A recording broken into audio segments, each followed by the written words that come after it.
Do your curls ever look like this, where you have a bunch of frizz and tangles after washing it that you then have to try and fix when you're styling and trying to apply your products? Well, today I'm gonna help you identify some of the mistakes that you might be making when you are washing your hair specifically that are leading to a lot of frizz. This is the second video in the series all about mistakes that are causing a frizz. So if you didn't see the last video, I will link it for you down below. But in that video, we talk about mistakes that are causing frizz when you're styling. So when you're applying your products and styling your curls. If you're new to my channel, welcome. My name is Gina and here we talk all about naturally curly hair. I love talking about product ingredients, the science of hair, and really helping you problem solve. That way you can achieve healthier hair. I also wanted to thank Twist for partnering with me for this video. I'm using some of my favorite products from the brand that I've been using for a while now. I'm so excited to be using some very affordable products that are more accessible. I also got a discount code for you all, so if you want to save even more money on these affordable products, I will have that in the description box below. So let's go ahead and get started. I first wanted to make a little disclaimer. There is no right or wrong way to style your curls. I've said this before, but I really just wanted to reiterate that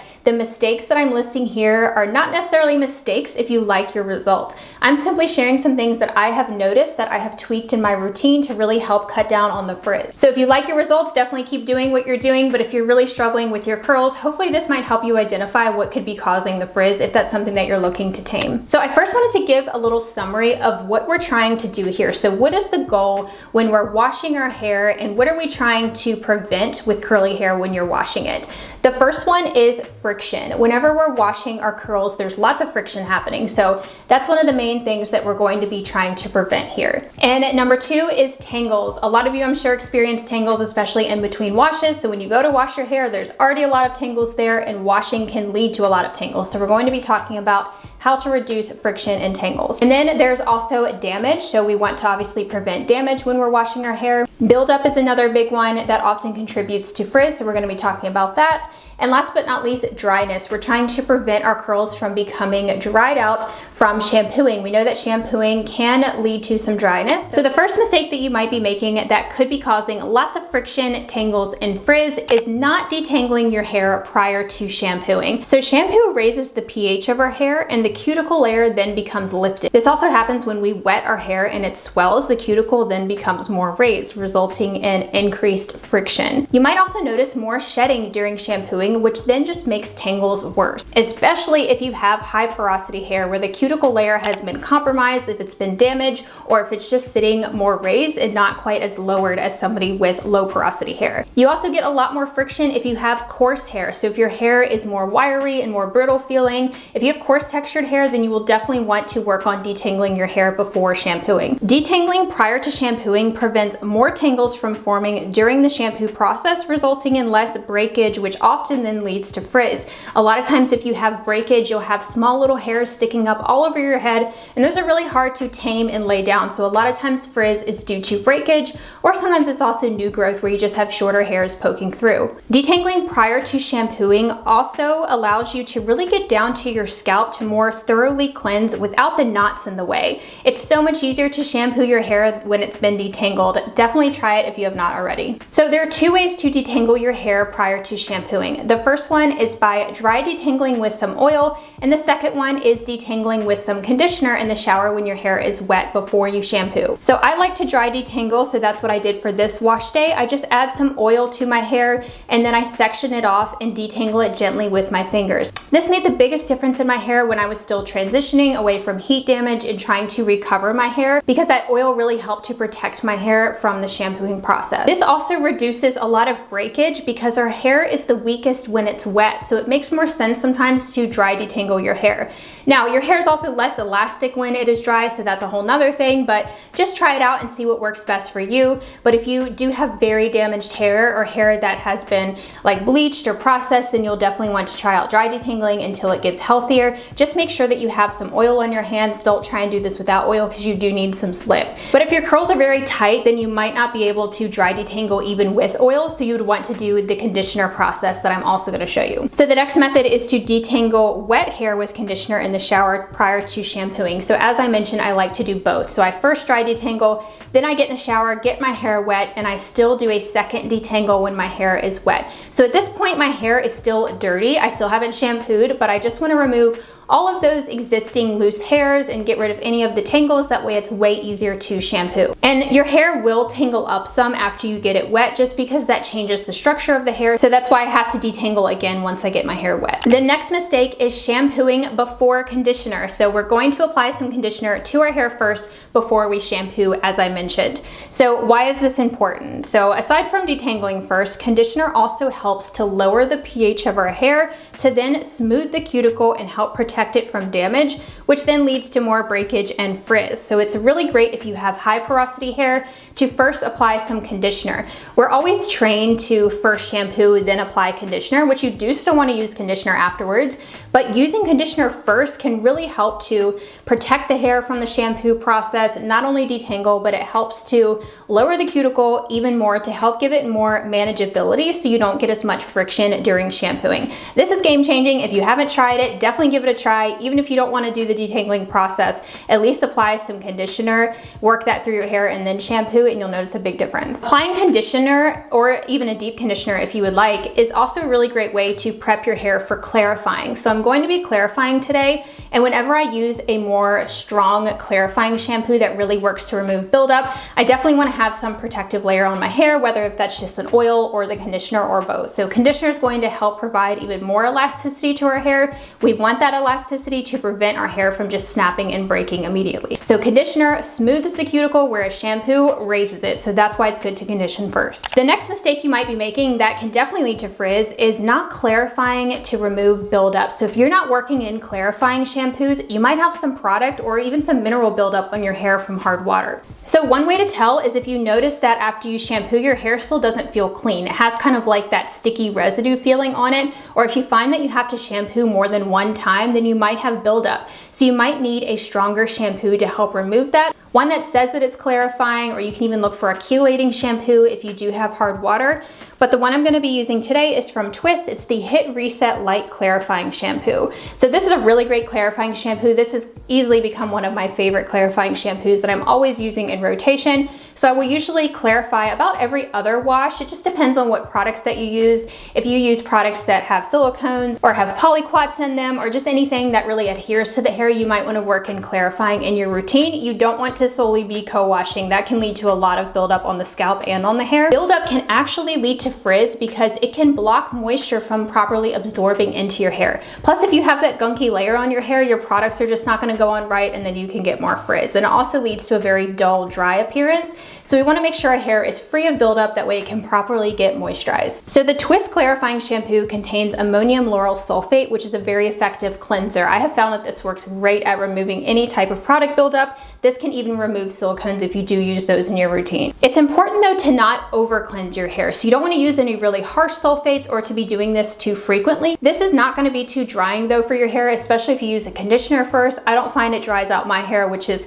half medium, half coarse, and tends to get very dry. This doesn't dry it out. Over cleansing or using too many clarifying shampoos can also lead to frizz. You just don't want to be over cleansing and stripping your hair all the time, because that will just cause dryness. The next mistake that might be causing frizz when you're washing that you might not have thought of is washing your hair upside down. I know so many people do this, and I know it's more convenient sometimes to just wash your hair upside down over the tub. But if you think about it, our cuticle layer actually points in a downward motion. So the cuticle layer is like shingles on a roof, and they kind of layer and point downwards. So if you're washing your hair upside down, plus you're wetting it so the cuticle's swelling, and you're using a shampoo, so that's just gonna have so much more friction, which leads to even more tangles and potentially more frizz as well. I also noticed that when I wash my hair upside down, I get way more shedding and tangles. It just gets so matted, and I think because my hair tends to be more high porosity, and it's also coarse in some areas, which leads to even more friction, and it's also low density. I find that low density hair really struggles to do anything upside down. So I highly recommend shampooing in the upright position if possible in the shower. I know it's not always possible. I don't always do this, but I try whenever I possibly can. So when you're in the upright position, you're more able to keep the cuticle smoothed in that downward position, resulting in less friction. And when you're shampooing, you want to focus that shampoo on the roots of your hair and really working to massage that gently into your hair, and then letting the shampoo just rinse down your ends afterwards. You don't want to be shampooing aggressively and pulling the ends of your hair up to the top. That's just going to create so much friction and frizz that's not necessary. The ends and the lengths of your hair can definitely get properly cleansed just by the shampoo rinsing over them. You don't need to cause any more friction. So just be very gentle and work slowly to gently massage your scalp with the pads of your fingers. So the next common cause of frizz when you're washing your hair is skipping conditioner. Now, I'm sure a lot of you don't skip conditioner, but there's some people out there that might not be using conditioner. It's definitely essential to then smooth the cuticle and lower that pH back down to its natural acidic level. So you need that conditioner to help provide that manageability and that slip after you shampoo. Conditioner is designed to be used after shampoo, so as I mentioned, I do still use some conditioner after I shampoo. Now, normally if I'm going to be deep conditioning, I will skip conditioning, unless if I just need to get rid of some tangles and just fix my hair before I get out of the shower if I want to deep condition out of the shower. So sometimes I use both, but sometimes I'll just go straight to a deep conditioner. And you also want to apply a conditioner after shampooing to then detangle, because a lot of times you will still get more tangles and more shedding after shampooing, and that's just due to that friction at your scalp. It's totally normal to get more shedding after you shampoo. And if you have low porosity hair, you can also try out the squish to condition method, which is just where you scrunch your hair when it has that conditioner and that water in it to really help increase the absorption and kind of massage the conditioner into the hair. So the next mistake that could be leading to frizz is not applying conditioner at your roots. You might not have thought about this, because I know we're always trained to avoid our roots because we don't want them to get weighed down. But if you have dry hair, if you have a lot of root frizz, then you'll definitely want to take your conditioner all the way up. But the secret is to not get it on your scalp, but just kind of glaze it over the surface of your hair, and just don't use as much product. You don't have to gob on the conditioner on your roots. Just start at your ends, gradually work it up, and then whatever's left on your hands, then just kind of glaze that over the surface of your hair, because the root hair does still need conditioning products. It still needs moisture, so we can't completely neglect the roots altogether. That could be causing a lot of root frizz that you might not have thought about, especially if your hair doesn't really get oily. Now, if you have very oily roots and very oily hair, you definitely probably don't need to be doing this, but the secret is to make sure that you are thoroughly rinsing your hair. So maybe you even could apply conditioner at your roots if you do have oily hair, but just make sure you rinse it out thoroughly. One of the tricks I like to do is just kind of gently massage the roots as I'm rinsing out that conditioner to ensure it's all completely rinsed out. You want to make sure your conditioner is thoroughly rinsed out. I know a lot of people like to leave some conditioner just on the lengths of their hair and on their ends, and you definitely can do that, but just make sure you're getting it fully rinsed off of your roots by gently massaging it to ensure everything is thoroughly rinsed out. That way you don't have to worry about your roots getting weighed down. So another common cause of frizz after you've washed your hair is not running your hands through your hair. If you've ever noticed after you rinse out your conditioner, your hair is kind of stretched out and just like stuck to your head. So one trick that I like to do is just take my fingers right at my roots and just pull them through my hair gently. So I'm really just doing this to help kind of arrange the hair and remove any of the remaining loose hairs. This also helps the curls begin to form and helps them start to clump, and it helps with root volume as well, instead of just going straight and drying your hair when it's just stretched out and stuck to your head like this. So just a little tip that I wanted to share, and it actually helps me reduce frizz as well. So the next common cause of frizz is not deep conditioning when needed. A lot of us with curly hair have to work in deep conditioning treatments every so often. Now, if your hair is very fine or you don't find that you need a lot of moisture, you could probably do this once a month or even less. But for me, with having very dry hair that's kind of high porosity, it's coarse and medium, I definitely have to make sure I'm deep conditioning about every other week. So the deep conditioner that I'm going to be using is from Twist. This is one of my favorite ones that I've been using all the time. This is the Sunday Feels Deeply Hydrating Hair Mask. So this is supposed to help soften, reform, and restore the hair. They even put the moisture levels on here, which is really helpful. So this says it gives extra moisture for hair. So this contains coconut oil to help moisturize and soften the strands. So that's really important, especially after you are shampooing your hair. It also contains jojoba oil, which nourishes strands and helps improve natural curl pattern. Jojoba oil is also a sealing oil, so this is going to help to lock in that moisture. It also contains shea butter, which helps to lock in moisture also, and it's not going to leave your hair feeling heavy or greasy. If you have very fine hair, you could just apply it on your ends, or you could even try applying your deep conditioner before shampooing if you're really worried about it weighing down your hair. But I don't find that this weighs down my hair at all, and my hair is low density and I still get really great volume. It also has grapeseed oil, which helps to lock in moisture and prevent frizz, split ends, and helps with brittle hair. This also helps to soften up those coarse areas in my hair. So it says that you only have to leave it on for 3 to 5 minutes, so it's super convenient, doesn't take a lot of extra time. You can just put this on and finish out your shower. So I tend to use this a lot when I'm in a hurry, but for this routine I decided to leave it on for for about 10 minutes while I did my makeup. Then you want to rinse it out with some warm water. You want to make sure that you use warm water first, that way you completely rinse it out, and then you can rinse with cool water. So the next common mistake that could be leading to frizz is not using the right temperature of water. So why is this? Well, as we discussed, our hair swells when it comes in contact with water, and especially with hot water. Research has showed that hair swells even more with very hot water, which results in a more lifted cuticle. If your cuticle is more lifted, it's more likely to lose protein from the inner layers of the hair and just get more damaged overall, which leads to more frizz and breakage. But on the flip side, cold water is not able to fully rinse out product. It's kind of like trying to wash your dishes or your clothes in very cold water. It's hard to kind of remove oils and stuff, so you don't want to be using super cold water either, because your hair might get weighed down if you're rinsing out your deep conditioner in super cold water, or if you're trying to wash your hair in cold water. So really the bottom line here is to be using warm water. You don't want it to be scalding hot to damage your hair, and you also don't want it to be super cold to where you're not effectively cleansing and rinsing out your hair.